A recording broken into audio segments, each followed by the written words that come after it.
तो यार ये वीडियो सच में बहुत ही ज़्यादा इंपॉर्टेंट होने वाला है आपके लिए, क्योंकि इस वीडियो में मैंने बहुत ही ज़्यादा रिसर्च की है। और दूसरी बात है, मैंने सीनियर से बात की, लाइक जो लास्ट ईयर में चल रहे हैं उनसे बात की, जो टॉपर हैं, ठीक है, उनसे बात की है। दूसरी बात, जो टीचर्स हैं उनसे भी काफ़ी अच्छा सजेशन लेके ये वीडियो बना रहा हूँ।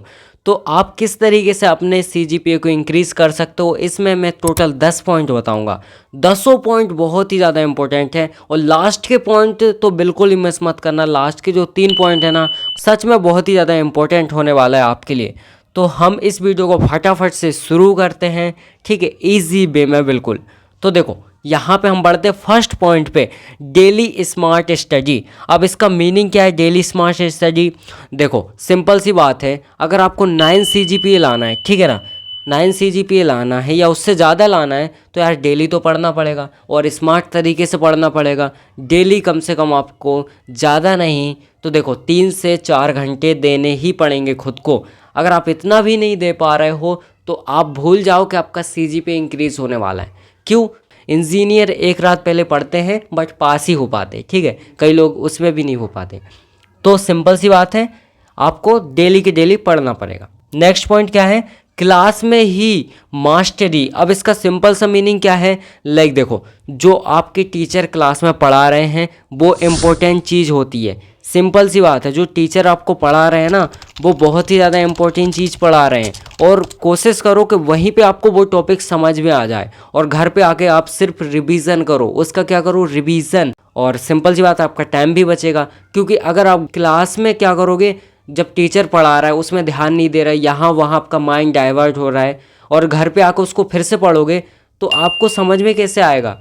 तो सिंपल सी बात है, वो जो वहाँ पे पढ़ा रहे हैं पहले उसको अच्छे से फोकस करो, उसको अच्छे तरीके से पढ़ो। घर पे आगे सिर्फ रिवीजन करना है, आर मीन्स रिवीजन, ठीक है, सिर्फ ओनली रिवीजन करना है। इस तरीके से हमारा क्लास में ही सब कुछ कंप्लीट हो जाएगा, आपका टाइम और प्लस स्मार्टनेस तरीके से आप स्टडी कर पाओगे। अगला पॉइंट है हैंड रिटन नोट्स। अब देखो, इसका सिंपल सा मीनिंग है, लाइक दूसरों के हैंड रिटन नोट्स नहीं लेना, आपको क्या करना है, खुद के हैंड रिटन नोट्स बनाना है। सिंपल सी बात है, आप जो खुद के हैंड रिटन नोट्स बनाओगे उसमें आपको ज़्यादा समझ में आएगा, ठीक है। आपको क्या करना है, प्रॉपर तरीके से लिखो, लाइक खुद के नोट्स बनाओ, ठीक है ना। और ज़्यादातर कोशिश करो कि जो आपके नोट्स हैं ना, उसको फ्लो चार्ट वगैरह से डिनोट करके बताओ, लाइक खुद को as a short trick keywords इस तरीके से अपने हैंड रिटन नोट्स में यूज़ करो, ताकि एग्ज़ाम टाइम में ना एक एक बार देखो और रिवीजन आपका कंप्लीट हो जाए। क्योंकि अगर आप पूरी पेज में थ्योरी भर के जाओगे ना, तो सिंपल सी बात है, एक बार पढ़ोगे दूसरी बार मन भी नहीं होगा पढ़ने का। तो क्या करो, कीवर्ड्स लिखो प्लस डायग्राम बनाओ सिंपल वे में, ताकि आपको क्या, दूर से अगर आप देख लो ना तो समझ में आ जाए, अच्छा हाँ ये इसका टाइप ये होता है, इसको इस तरीके से लिख सकते हैं। तो इस वे में लिखने की कोशिश करो, ठीक है। अब बात करते हैं हम आगे वाले पॉइंट पे।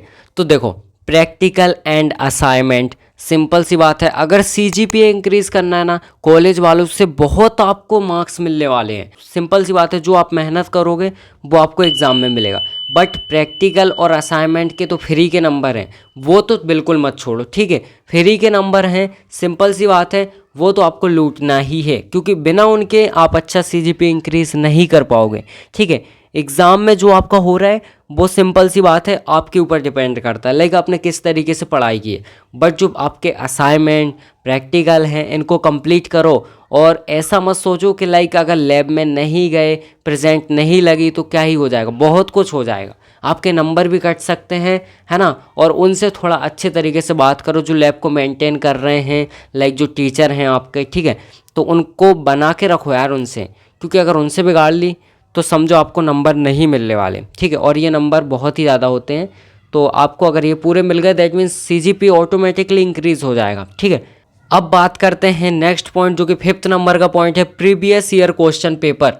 तो सिंपल सी बात है, जो आपके पुराने प्रीवियस ईयर क्वेश्चन पेपर हैं उनसे बहुत ही ज़्यादा एग्ज़ाम में क्वेश्चन आते हैं, क्योंकि ये आपका कोई JEE मेंस का एग्ज़ाम नहीं है कि आपको उनको हर बार अलग अलग क्वेश्चन आपको देंगे, है ना। ऐसा कुछ नहीं होने वाला, सिलेबस सेम रहता है, और सिंपल सी बात है, क्वेश्चन भी काफ़ी ज़्यादा रिपीटेड होते हैं, खासकर थ्योरी वाले सब्जेक्ट्स में। M2 वगैरह की बात हो तो उसमें नहीं बोल सकते, बट उसमें भी फिर भी रिपीट हो जाते हैं 1-2 क्वेश्चन। बट जो हमारे लाइक जो थ्योरी वाले क्वेश्चन हैं उसमें से सेलेक्ट करो, लाइक कौन कौन से क्वेश्चन बार बार रिपीट हुए हैं, और उन पे डबल 3 बार जितने बार रिपीट हुए उतने स्टार लगाओ, और जितने ज़्यादा स्टार दैट मीन्स उतना ज़्यादा वो क्वेश्चन इंपॉर्टेंट है, उसको उतना ज़्यादा आपको प्रैक्टिस करना है। ठीक है, मैं क्या बोल रहा हूँ, सिंपल सा आपका देखो एग्जाम में से 70% प्रीवियस क्वेश्चन पेपर ही आते हैं, इतना वास्ट सिलेबस तो है नहीं, है ना। सिंपल सा सिलेक्टेड क्वेश्चन है, वही बार बार दे देते हैं। नेक्स्ट पॉइंट है हमारा टाइम मैनेजमेंट। देखो एक बीटेक वाले स्टूडेंट के लिए ये वाला वर्ड्स बहुत ही ज़्यादा इंपॉर्टेंट होता है, लाइक टाइम मैनेजमेंट। क्यों? क्योंकि वो लाइक देखो जो ट्रैवलिंग होती है, कई लोग दूर रहते हैं कॉलेज से, बहुत सारे लोग रहते हैं, तो 2-3 घंटे तो उनके ट्रैवल में ख़त्म हो जाते हैं, फिर ट्रैवल करते करते सिंपल सी बात है थक जाते हैं। कॉलेज में भी 6-7 घंटे उनको देने पड़ते हैं, तो उसमें भी लाइक पढ़ाई हो रही है तो हो रही है, नहीं हो रही तो टाइम वेस्ट हो रहा है। ठीक है, तो आपको क्या करना है, टाइम मैनेजमेंट बहुत ही ज़्यादा ज़रूरी है। अगर आप बोलोगे तो उसके ऊपर पर्टिकुलर मैं वीडियो बना दूंगा, बट आपको खुद का टाइम खुद को ही मैनेज करना पड़ेगा।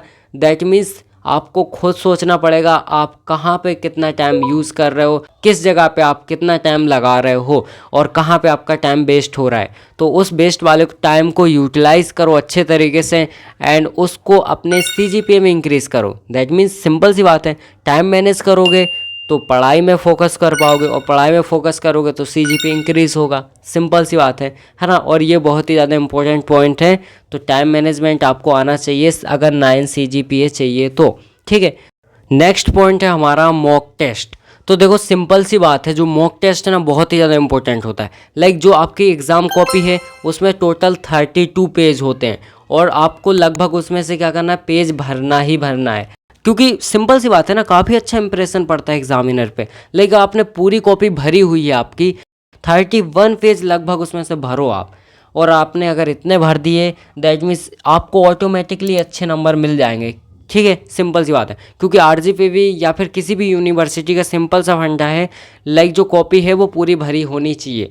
अगर आप घर पे प्रैक्टिस नहीं करेंगे तो सिंपल सी बात है आप 32 पेज की कॉपी नहीं भर पाएंगे।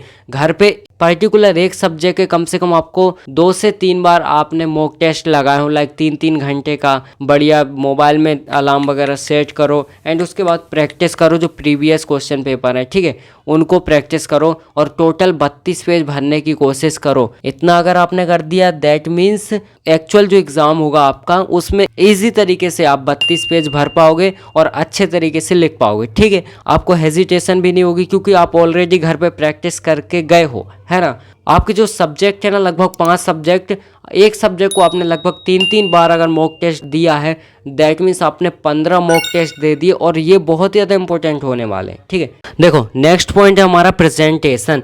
8 नंबर का पॉइंट है, बहुत ही ज़्यादा इंपॉर्टेंट पॉइंट है। अब ये क्या, बेसिकली देखो आप मान लो एज अ टीचर, आप एक टीचर हो, और सीधी सी बात है आपके सामने कॉपी पड़ी है, बिल्कुल घटिया तरीके से लिखा हुआ है, कुछ समझ में नहीं आ रहा है, तो आपका माइंड कैसा होगा, सिंपल सा आपको पढ़ने में ही आलस आएगा उसको। लाइक देखो आपके पास 2 कॉपी, मान लो फर्स्ट ये है, सेकंड ये है। ठीक है, सेकंड वाली है उसमें बढ़िया तरीके से फॉर्मेट में लिखा हुआ है, और फर्स्ट वाली में कचरा तरीके से लिखा हुआ है बिल्कुल, है ना। तो आप किसको ज़्यादा नंबर दोगे? सिंपल सी बात है सेकंड वाले को, सीधी सी बात है ना, सेकंड वाले को दोगे, और फर्स्ट को बिल्कुल नहीं दोगे, मतलब उतने अच्छे नंबर नहीं दोगे। लाइक जो आपके फर्स्ट वाले इसको अगर आप 14 में से टोटल में से आप 7 से 8 नंबर, ठीक है, सिंपल से। और जो आपकी सेकंड वाली है जिसमें बढ़िया तरीके से लिखा है, इसमें 12 से 13 नंबर दे सकते हो आप। तो आप एज ए एग्जामिनर सोचिए ना, तो इसी तरीके से वो सामने वाला है भाई, आप जिस तरीके से रिप्रेजेंट करेंगे वैसे आपको मार्क्स मिलेंगे। ठीक है, नेक्स्ट देखते हैं, बहुत ही ज़्यादा इंपॉर्टेंट पॉइंट है सब्जेक्ट टीचर। भाई सब्जेक्ट टीचर का मतलब क्या है, जो आपका टीचर है उससे अच्छे तरीके से बना के रखो, लाइक उससे झगड़ा मत करो, कभी बहस मत करो, क्योंकि हर एक चीज़ उसी के हाथ में है। प्रैक्टिकल, असाइनमेंट, आपके नंबर, आपकी प्रेजेंट, हर एक चीज़ उसी के हाथ में है, और ये सब बहुत ही ज़्यादा रोल मैटर करती हैं, लाइक आपके CGPA को इंक्रीज़ करने के लिए। तो उससे झगड़ा तो बिल्कुल मत करो, खासकर TG से तो बिल्कुल ही मत करो। ठीक है ना, लाइक सब्जेक्ट टीचर से बढ़िया तरीके से बना के रखो, है ना, ताकि वो अगर बाय चांस आपकी प्रेजेंट कम भी है तो उसको भी थोड़ा मेंटेन कर दें। लाइक अगर आपके किसी प्रैक्टिकल वगैरह, असाइनमेंट वगैरह थोड़ी बहुत कुछ दिक्कत है तो वो भी इसी तरीके से साइन कर देगा, अरे हाँ ठीक है सब हो जाएगा। इस तरीके से बना के रखो। ठीक है, लाइक उसको बताओ कि मैं हूँ, आई एम द बेस्ट, मुझसे बढ़िया कोई नहीं है, सिंपल सी बात है। तो इसी तरीके से आपको सारे मार्क्स मिल रहे होंगे, प्रैक्टिकल, असाइनमेंट, प्रेजेंट, हर एक चीज़ के, ठीक है। नेक्स्ट पॉइंट होने वाला है 10 वाला हमारा। लाइक देखो क्या लिखा है, अब कोई बहाना नहीं, सिर्फ एक्शन लो और 9+ CGPA डोमिनेट करो, ठीक है। सिंपल सी बात है, अब आपको कुछ ही बहाना नहीं करना है और इसी चैनल को सब्सक्राइब करो, क्योंकि ऐसे ही इन्फॉर्मेटिव वीडियो आपको मिलते रहेंगे। प्लस M2 की सीरीज भी आ रही है, मतलब चली रही है, तो उसको आप फॉलो करो, है ना। शुरू से शुरू करो ताकि बाद में कोई दिक्कत ना आए।